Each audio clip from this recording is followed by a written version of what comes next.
Hi everybody, I'm super pissed off. This is Susan at Spooky AF. My microphone just disconnected and we had a whole intro done and we don't have it anymore, but it's fine, we're just gonna get into it. Rob, say hello to the people. Hello everyone. It was basically the best episode we've ever recorded and you'll never hear it again, so... It's 6 minutes of gold. It's just pure gold. Gone. Yeah.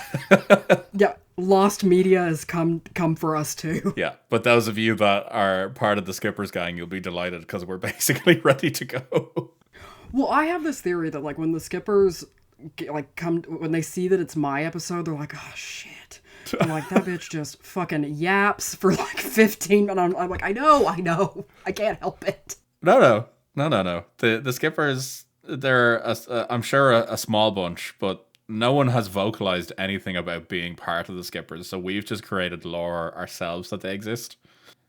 Yeah. So we don't actually know how many of them there are, or if there are any. So if we could have, if listeners could respond with like when and like where they listen to the podcast, that will help me build lore around you. If you want this lore to be accurate, you've got to give me information. Yeah, we've only established through friends how they listen to us, so you know we need some impartial sources coming in as well. It's like how we know Dara's at the gym. Yeah, exactly. Like I'll get like updates from like a batch of episodes from him in one go because he's listened to us at the gym between sets. Yeah. He's like shaking off his like, you know, Charlie horse leg. He's like, oh, I should let Rob know that episode was great. Yeah, exactly. Nice. So yeah, let us know how and where you listen.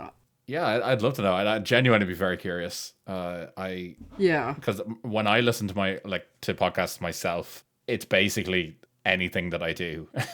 Any setting is appropriate for me for a podcast. Oh yeah. But I know some people... Nothing's better than, like, something shitty at work you have to do, but it doesn't take your whole brain, so you can put on a podcast. Ugh. 100%. And that's it. Like, I'm basically always listening to something.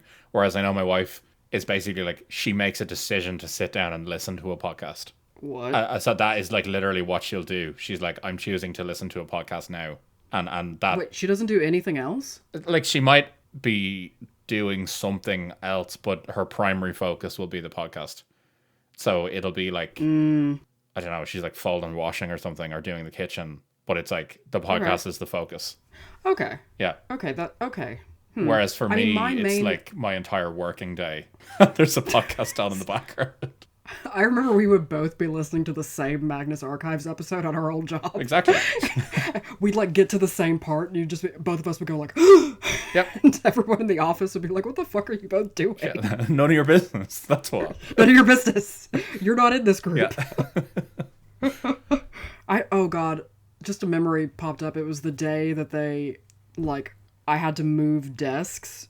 So it became less possible for us to break the fourth wall like Jim in the office when something insane happened. Yeah. And we were really distressed. That was a sad day. I remember that. So, it was a dark day. Yep. Right, well, we follow through with our word then and give the Skippers a gift and just get into this. Yes. Yeah, we will. Sorry, Skippers. All right, we're coming through. All right. It's me. Right. So, I wanted to do something that I've been wanting to do for a while, and I think this is in real Suz fashion. I think this is another start of a series I'm going to continue for a while off and Incredible. on. So I'm really interested in, like, Rob, you know this about me. Like, I love shit like the theory that the Salem witch, what contributed to the Salem witch trials was like argot poisoning. Yes. Like, I love that shit. I love this kind of like... Yeah. I'm a big fan of that as well myself. So I'm already loving wherever this is going. Yeah. And it's like, I don't even like necessarily need to like credibly buy into it. I just love the idea that like somebody has done research around that. Yeah, absolutely. But I actually have something that a lot of people have done research on and we know is super dangerous. And I think it's going to go down about as well as a certain type of balloon. Because today we're talking about lead. Oh, shit, okay. That's right. We're talking about the spooky side of lead. Amazing. Okay. I'm down. Yeah. So today, once again, I have to give all of my love and appreciation and occasional donation to Wikipedia. They had some great articles, great links. Mm-hmm. But I also have some other sources that I'm going to just kind of go through as I go along in the story. So what I'm going to do is we're going to talk about what lead is, why it's spooky, or why I think it's spooky, and then we're going to talk about 2 historical hypotheses, and then one thing that's not a hypothesis, but is like a known thing Proven that fact. happened. Okay. Yep. So, here we go. So, Rob, what's lead? It's a weird metal. It's fucking bizarre. Yeah, it's really weird, and like it's one of those things that it's really useful and also really dangerous. Yeah, it's pliable, which is very strange for a metal. Exactly. It's super malleable. It has a relatively low melting point and has the highest atomic number of any element. Oh, I didn't know that. Yeah, I mean, that's what I wrote down, so hopefully I read it somewhere. Oh, it's true now. Yeah, it's true. It's in the notes. So lead is a heavy metal that is denser than most common materials. Now, why is it spooky, though? So, lead is a neurotoxin that accumulates in soft tissues and bones. Depending on what kind of form it is, it can be absorbed through the skin as well, which we'll get to. And what it does is it damages the nervous system. It interferes with biological enzymes. So I think it's something about like how the body...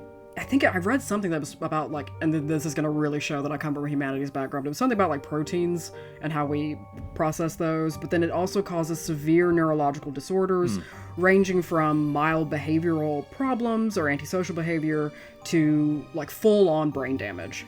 Yeah, that's a pretty, nice balance there. Yeah. You might see something and your brain might shut down.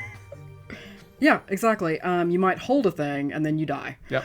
Well, I guess that's true for a lot of things. True. Now that I think about it, it's fine. Whatever. We're not getting into grenades today. That's another series. That's a different episode and possibly a different podcast. So it can also completely fuck your cardiovascular and renal systems as well. Yeah. So its toxicity has actually been known by humanity for a long time. I mean, in the Western world, we even have evidence of it being mentioned in Greek and Roman writing. It's just so damn useful, though. That's the problem. Yeah.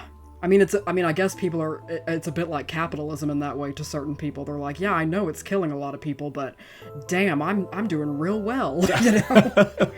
It's like so how for the longest... my needs. It's like how for the longest time we were just okay as a society with using asbestos, even though we were like well aware that this is not good.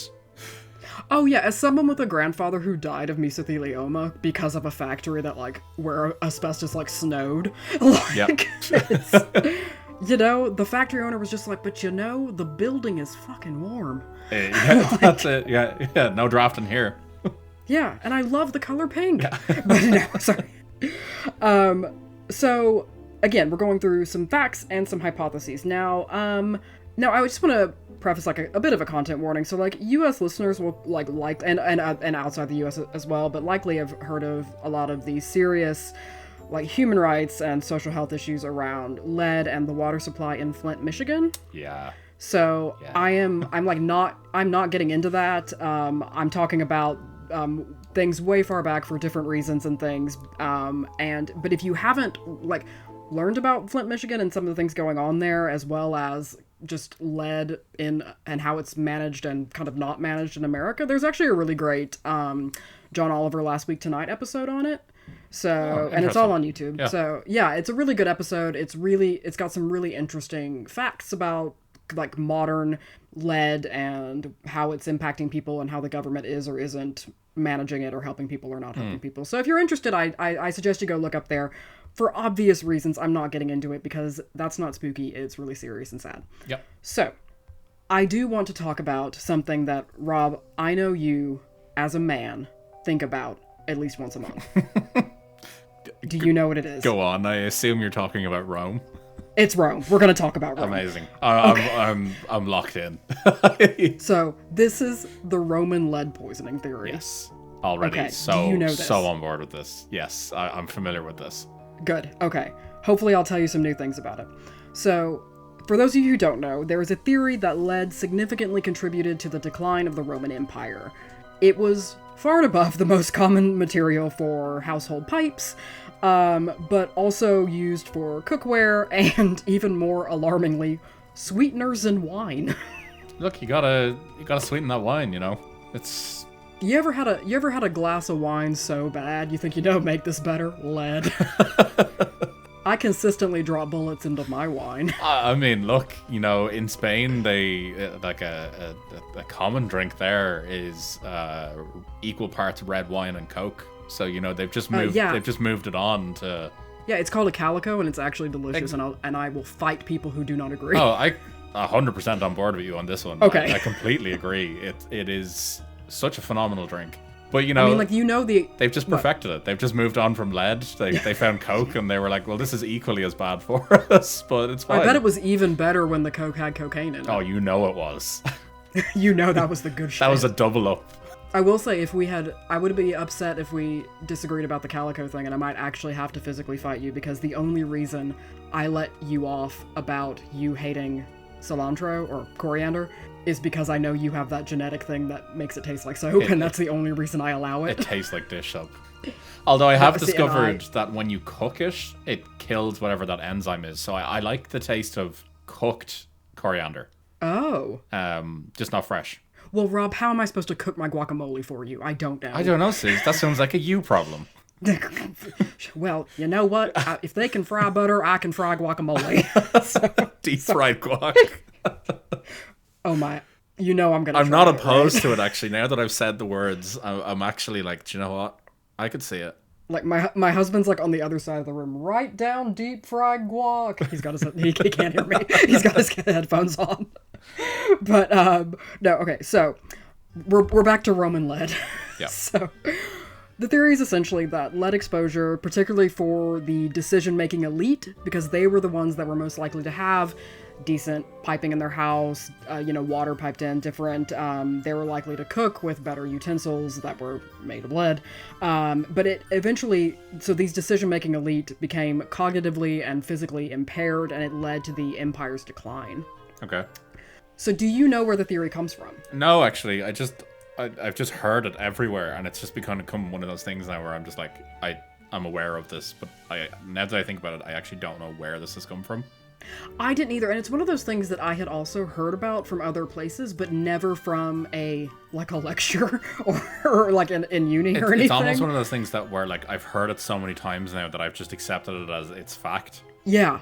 So I'm going to give you a brief rundown of how it came about, and then the kind of people in the pro category and the people in the con. Okay. So the theory originated in the 19th century, in the late 19th century. Okay. Which is actually a lot more recent than I thought it was going to be. I honestly wouldn't have been surprised if you'd said it was like some fucking medieval like theory, because they were like trying to shit all over the Roman Empire or something. Well, it was probably it was because they were too busy writing about lustful women's vaginas running around without them in the night. True. I'm gonna do an episode on that at some point. True. But or honestly, if you think I'm not going to do an episode about like cardiovascular vaginas, then like you are sorely mistaken. And there we go. A new sentence has been uttered into the world. If you want it on a t-shirt, drop a comment. That's an amazing punk band name, actually. Cardiovascular vaginas. Vascular vaginas. Oh my god, it really... Guys, if you want to use that as a band name, just like name an album after this podcast and then you can use it for free. We give over the IP on that condition. Yeah, do it. So, like I said, so late 19th century. But if you think about it, though, so toward the beginning of the 19th century, there was the rediscovery of Pompeii and Herculaneum. True, actually, and so there was a huge influx of people interested in Roman and Greek history. This is when a lot of when the British Museum did its most kind of unabashed plundering. True. So. Yeah. So there was a lot of, and it also kind of reflects in the culture as well, because if you, think about any dress you'd see in like a Regency, kind of a Jane Austen movie. Yeah. They're like empire waisted. It's based off of statues and clothing that they found in Pompeii and Herculaneum. Yeah. Okay. Fair enough. Actually. Yeah. So this is all. Well, that's where the name of that kind of dress that's cut right under the chest of women. It's called an empire waist. Oh, fair enough. Yeah. I was so not it's aware. Interesting. That's very interesting, actually. That's right. You're getting facts. Damn. Sometimes. Thank you. So it came about in the late 19th century because it wasn't until the mid 19th century that they discovered lead was actually a problem. Yeah. And then Which they is really discovered way late. it was a problem. Yeah, way late. So the theory back then was that lead exposure, because they had obviously found a lot of Roman cookware, and they would see these ruined cities and they would see some of the pipes that would remain, and they saw that they were made with lead. And so it was they proposed that this kind of constant low to mid-level exposure to lead resulted in infertility and cognitive impairments, particularly from the leading classes. Okay, fair. And I didn't go over it when we first started talking about lead, but there is no safe level of exposure to lead. I was aware of that. How yeah. you can have a certain level of different types of even mercury. I was literally the words out of my mouth. I was like, even mercury has levels. Exactly. This is not please don't go search out mercury, but just to this is not a pro mercury podcast unless you're talking about the planet, but or Freddie. Or Freddie. Oh my God, we are pro Freddie Mercury. Yeah, very much so. Yeah, man, we need to stop recording at times that aren't at Sunday mornings, because I think both of us are increasingly unhinged at any time. We'll just roll with it. It's fine. Yeah, it's fine. So yeah, they thought that they basically these cognitive impairments and then infertility in Roman women was caused by this lead exposure. So, which according to a researcher in the mid 20th century, so in 1965, a researcher named S.C. Gilliffin said that he believed that it did lead to the decline of Roman aristocracy, as there were high levels of lead in skeletal remains that were being tested around that period. Okay, fair enough. So we actually have some more robust correlation of we looked at the bones and there actually is a higher level than we would anticipate from just kind of a normal skeleton. Yeah, okay. So in 1983, a geochemist named Jerome, and I'm so sorry, it's Noriega, I think. Mm-hmm. They connected lead poisoning to the high levels of gout amongst the Roman elite. Wow, okay. Yeah, so he released a paper saying, his hypothesis was that increased lead did, and again, as a geochemist, which I'm just what? But anyway, it had this stronger correlation. We don't need to understand with that the amount. Shit. No, we don't need to. That's like rock atoms, right? So, you're a rock doctor, isn't that correct? You heal the rocks for us. So that's like Avatar. That is the most Avatar shit I think I've ever heard. Or it's like someone leaning down to a rock and being I know which way they went. The rock has told me. You just reminded me of a reel I saw earlier, actually, and it was someone saying words you've never heard uttered before in a group, and it was James Cameron's Avatar is my favorite movie of all time. That's true. It's just that's fucking spot on. I don't think I know anyone who has that opinion. No, the only person who has that opinion is that awful, was it Come Fly With Me? Oh, yeah. There's a character on there that says that their favorite film is Avatar. No, they say that their favorite film is Avatar 2, even though they didn't know the release date of it yet. So anyway, this geochemist, he was showing what he said was a correlation between the physical effects that lead can have on the body and the increased prevalence of gout amongst Roman elite based on writings from the period. So it's kind of it's scientific, but then also has a lot of kind of humanities, historical document analysis kind of thing to it. Yeah, okay. Yeah, again, there were some researchers who were wow, this is going to open up whole new kind of ways that we look at the Roman Empire. And then other ones were no, this isn't significant enough. Those levels weren't high enough and in as much kind of abundance in the population as to have caused kind of widespread things that would lead to the decline. Yeah, okay. So I think it's important to state that obviously I don't think anyone, or if they are, I disagree with them, is saying that Rome declined solely because of lead.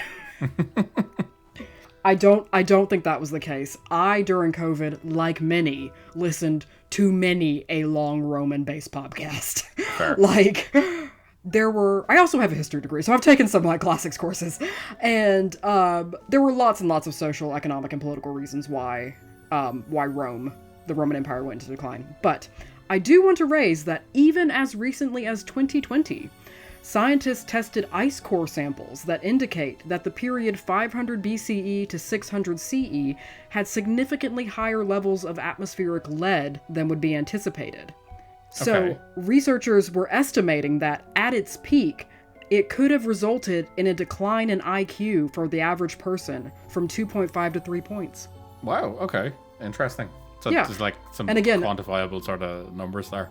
Yeah, I do. Again, I know I have to caveat because I know somebody out there is going to like raise all the problems with IQ, and I know I've listened to that podcast too. We're not going to get into it right now. We know, but just for conversation, like we literally talked about lie detector tests last week. Like, no, you talked about them, and then I just got really angry. Yeah, you tolerated me not talking about them for over an hour. Barely.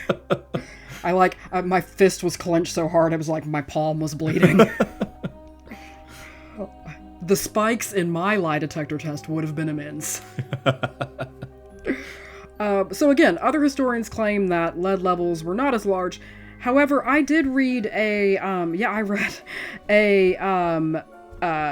like a meta-analysis of different studies that did kind of suggest that there was a connection there.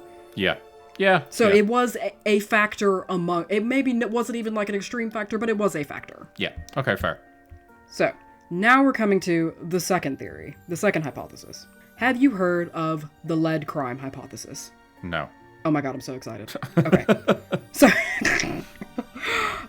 So overall, the hypothesis states that the sharp decline in violent crime rates, in the industrialized world were due to a stark reduction in general population lead poisoning. Okay. That is... So basically it's... Right. Yeah. So it's mainly looking at industrialized nations, particularly the States. But the suggestion is that, so there was actually an increase in people's exposure to lead pretty sharply in the kind of post-World War II era. Okay. And a lot of that was due to leaded gasoline. Yes. No surprises there. Because, basically people were breathing in lead. Yeah. And lead was also used in a lot of motor oil parts, and if you think about it, more and more people, particularly in the United States, were vehicle owners. Mm-hmm. Yep. And so if you're burning leaded gasoline, it's a whole thing. I mean, this also isn't to cover the fact that, loads of different types of public infrastructure were also painted with lead. True, actually, yeah. I was about to say it was in paint, so... Yeah, and I mean, it was always a joke growing up in, West Texas, where, your mom would be like, don't lick an old toy, you'll die. You're going to get that how old lead does it paint look? stare. Yeah, exactly. This is when we find out that Gen Zs who have the Gen Z stare have just been vaping lead. Yeah, that would not surprise me at all. Yeah, they're going to be like, what? The coils are lead? Is that what's happening? There was actual evidence shown last year that those Stanley mugs, the ones produced in the States, have lead traces on the inside of them where you put your liquid. On the inside? Yeah. Someone did a test for lead in one of the swabs, and it immediately came up bright blue or whatever the color is to show that it's present. And loads of people were like, well, it's not going to stop me from drinking out of my Stanley cup. It's never caused me any issues so far. And well, no, I think that, okay, allegedly, this could be a marketing thing by Stanley. Because they want people to buy multiple of them. So if we just make them a little dumber, then... Damn. I think you might be onto something. They'll buy multiple $60 mugs. I think Big Stanley's going to be going for you. Big Stanley. No. No, God, no. Again, allegedly. Just a thought. Yeah. Obviously, I don't think that Stanley would do that. Don't sue me. Oh my God. Okay. So basically the lead crime hypothesis is saying that at the point at which unleaded gasoline was introduced, you can already start to see a decline in crime rates that was significantly lower by the 1990s, where you've got kind of a generation of basically millennials who have had as children way less lead exposure generally than Gen X or boomers. Right. Okay. Interesting. Yeah. So yeah, exactly. So and they often, and you can really point on the chart of this is when unleaded gasoline was mandated. Right. Yeah. Okay. Yep. That makes sense. So I read another meta-analysis from 2022 in the Regional Science and Urban Economics Journal by Higney, Hardy, and Morrow, and it estimated that lead reduction explains 7 to 28% of the fall in homicide and 6 to 20% of the convergence in urban and rural crime rates. So I've heard that statistic before, and to me that is just fucking wild. Like, oh yeah, I mean, I'm going to tell you some numbers that maybe you know, maybe you don't. Yeah. Like, if we have any, like, true crime people in the listeners, they'll probably know this. But, like, in the 70s and 80s, it is proposed, a common number of the stat that's out there is that there were an estimate of at least 300 known and active serial killers in the U.S. alone. Yeah. Like, this is peak kind of Bundy time. This is peak John Wayne Gacy. Yeah, it's and, wild. like, you know, like, yeah. This is, like, Hillside Stranglers, all that. Yep. So, by comparison, in the 2010s, there were fewer than 50 active in the States, which to me is still way too high. It's way too many. Like, and that's, like, the FBI stats, isn't it? Around, like, what they statistically say is, like, active serial killers. Just basically, like, on the prowl. Yes. Well, I mean, I think the decrease, again, this can't just be explained by lead.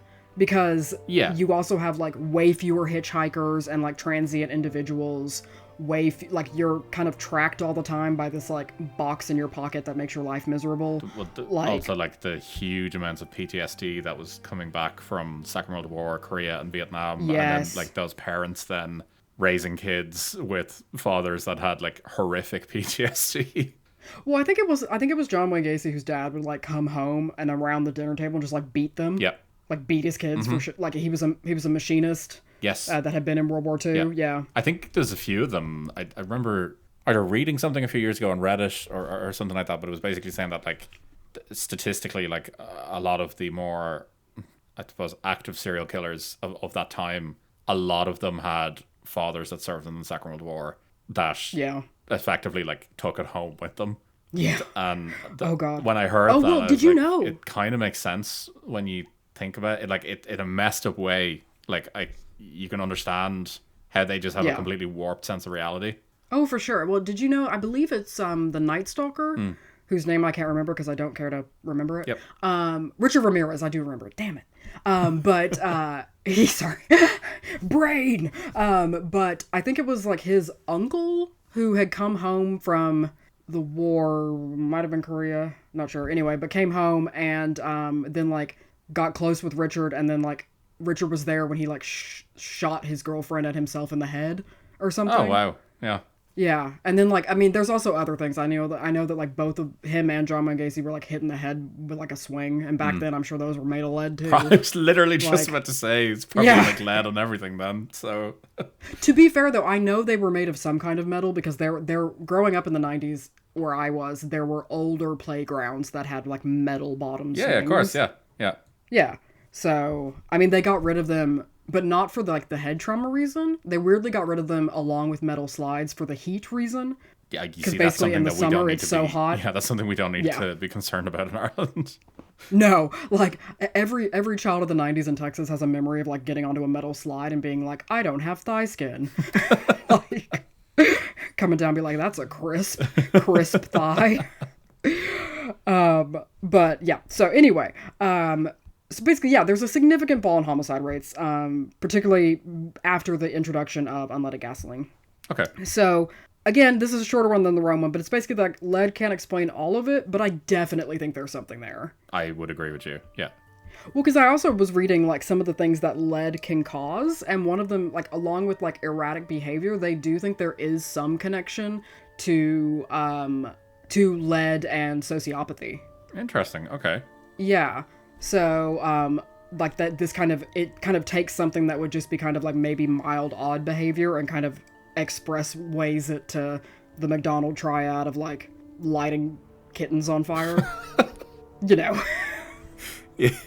You really scraped the barrel for that example there. I don't know. I was just thinking about what's the most awful thing I could think of. I can hear your brain in real time being like, I need to think of something horrific. Yeah. I don't want that, see? True, but, that's fair. Okay, yeah. So those are the two historical hypotheses that we have. Okay. Okay. I'm now going to get into the reason I wanted to do this lead-based episode. Gosh, okay. We are now a lead-based podcast. Yeah. I am fast, so I really enjoy makeup. Yep. And I'm fascinated in historical makeup. Mm-hmm. And they used to use a lot of lead. They did use a lot of lead. Yeah. So I want to talk about one of the most insidious and long-standing uses of lead in makeup. It's called Venetian ceruse, also known as Venetian white or spirits of Saturn. I have heard of spirits of Saturn. Yeah. So it was used as a skin whitener. Yes. Which in itself is wild, but yeah. We'll continue. Well, especially when you look around at what like a naturally white Irish person looks like and you're like, you want to go paler?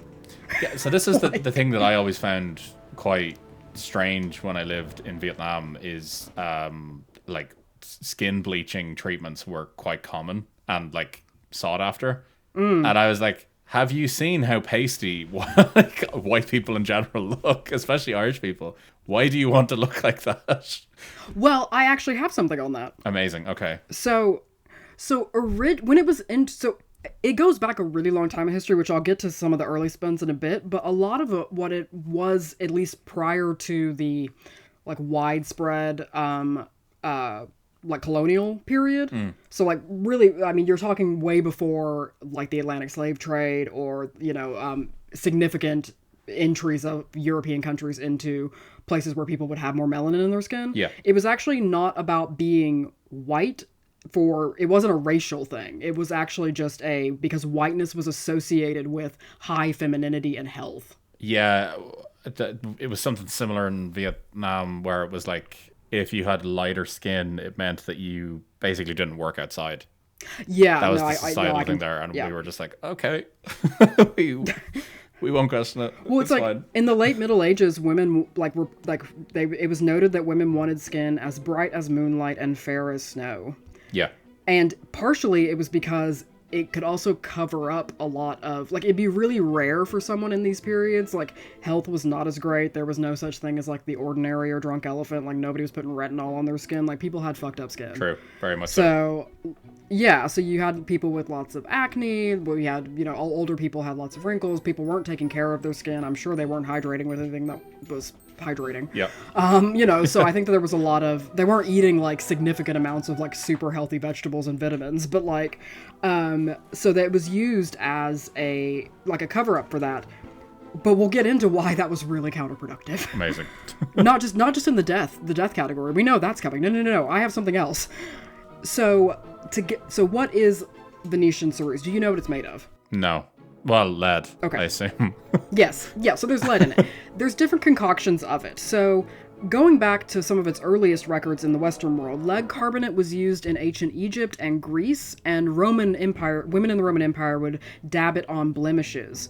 Egyptians actually used lead sulfide in the coal that they would apply around their eyes. Oh, God. Okay. Do you want to hear something crazy, though? Yes. In the short term, it may have actually boosted their immune systems. Okay. That doesn't surprise me too much, because isn't that one of those weird medical things where, like, initially, I'm going to butcher this, but, like, initially there's certain things that can be quite bad for you that, in a very short use case, it can, like, boost.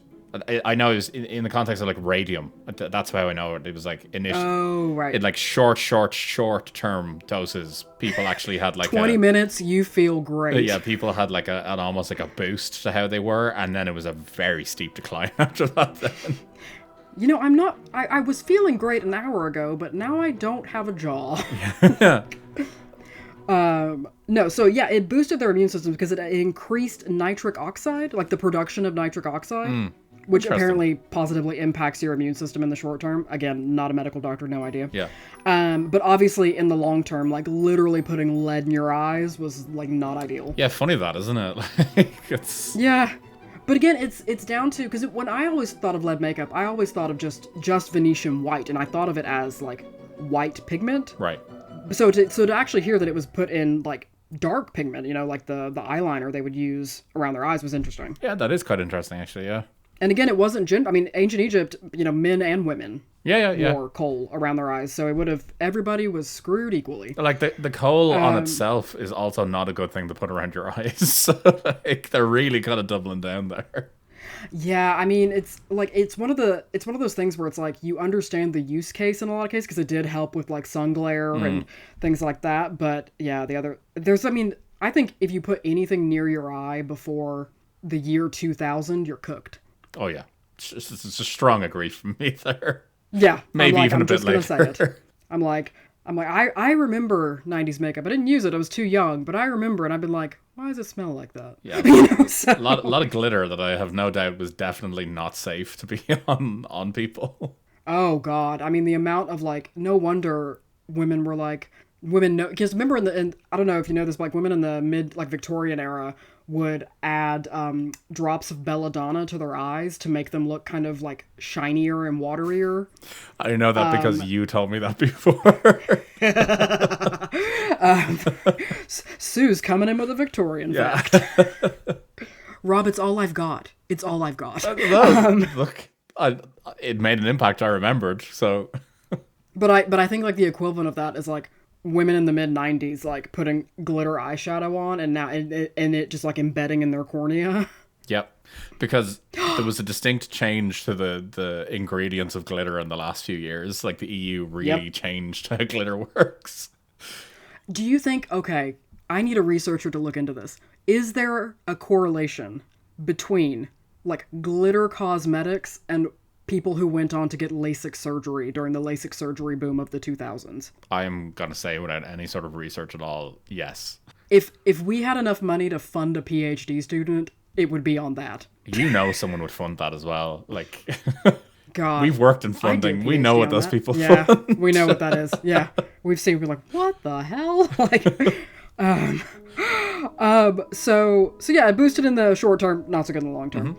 So its use after Egypt, Greece, Rome continued to grow in the late Middle Ages, and especially one of the reasons it's called Venetian ceruse is because it was so popular in Venice during the Renaissance period.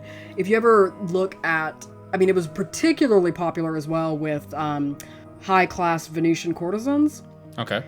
So there's actually a great there's lots of books that have been interesting books that have been written by, I don't know if you know an author named I believe it's Veronica Franco, but she was a Venetian courtesan who actually published poetry. Oh wow, okay. During the time, yeah. So there was actually a really fun movie with Rufus Sewell in it called what's it called? I think it's called A Dangerous Beauty, and it's about her. That's and cool. in it, you'll see like when she's like out at parties and things at night, she is wearing Venetian white. That's cool. Yeah. So a common side effect of Venetian white was acne. Wow. Okay. Interesting.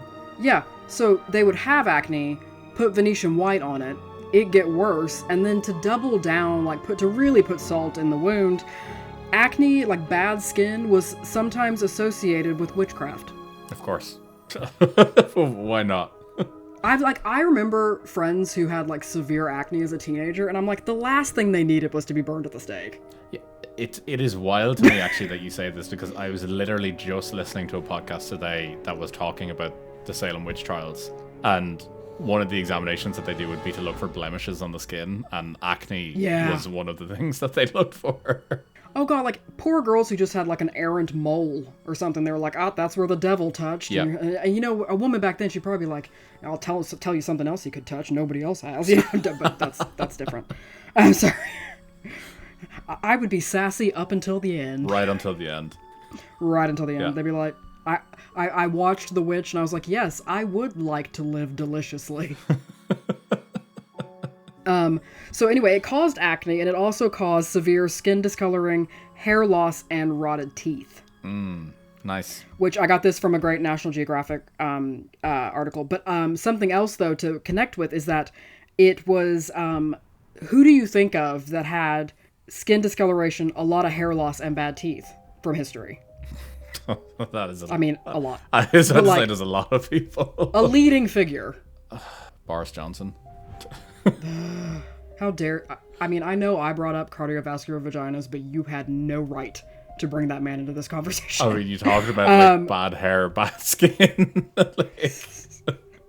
No, it was Queen Elizabeth I. No way, really? Yeah, so a lot so like she had contracted smallpox as a teenager, young adult, I think.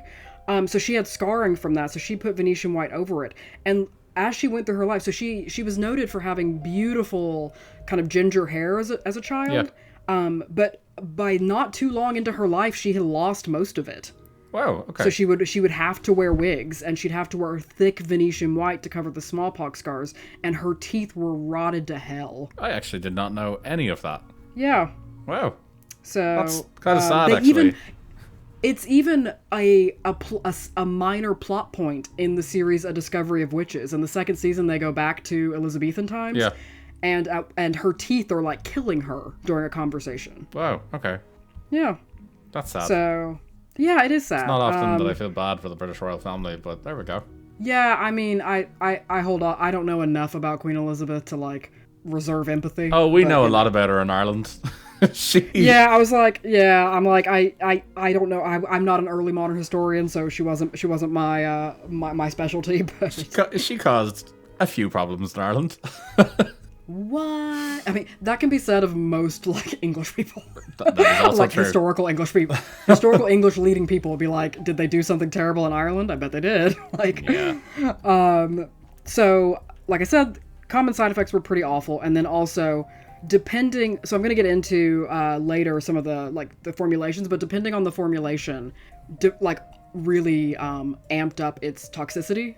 Yeah. So one of the reasons that she had such a terrible reaction is that she was using a concoction that was just white, like this type of like white lead and vinegar. And the vinegar was like stripping her skin's natural barrier. And so she was just absorbing lead straight into her face. That is wild. Okay. Yeah. Yeah. So it is rumored that the Countess of Coventry, named Maria Gunning, who was renowned for her beauty, was so committed to being this icon of beauty that she refused to stop wearing Venetian white even on her deathbed. That's commitment to the cause right there. Commitment to the bit. Yeah. Commit to the bit. I mean, it's not doing her any harm at that point. Like, the damage is done. Like, no, you gotta die young, leave a pretty corpse. Yeah. You know? Yeah. Like, but I did find a really interesting article from Fiona E. McNeil, one of those. She explored, I'm unsure on the pronouncement. The pronouncement, geez. It's because I just watched Wicked and they say words like differently. They're like, oh, I'm so obsessified. But anyway, yeah. That's okay. So pronunciation. You get a pass. It's fine. Don't worry. It's fine. Yeah. It's fine. So she's done a lot of research on women's historical exposure to lead through cosmetics. Okay. So she has found that women actually metabolize lead differently to men. Oh, okay. So, yeah.